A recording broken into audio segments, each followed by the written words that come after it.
बिस्मिल्लाहिर्रहमानिर्रहीम। अस्सलामुअलैकुम। आप देख रहे हैं JN न्यूज और मैं हूं आपकी मेजबान सुंबल ज़िया। बुलेटिन का बाकायदा आगाज करते हैं और शामिल करते हैं अब तक की अहम तरीन खबरें।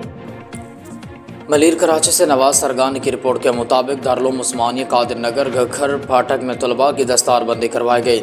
मोहतरम कारी मोहम्मद इब्राहिम, मेहमान खास मुफ्ती ज़ुबैर अहमद साहवानी, कारी मोहम्मद अशरफ मेंगल, मौलाना अब्दुर्रऊफ कासमी, मौलाना राशिद फारूकी, मुफ्ती नज़ीर अहमद मेंगल, कारी मौलाना मोहम्मद इस्माइल सिद्दीकी और दीगरान ने शिरकत की।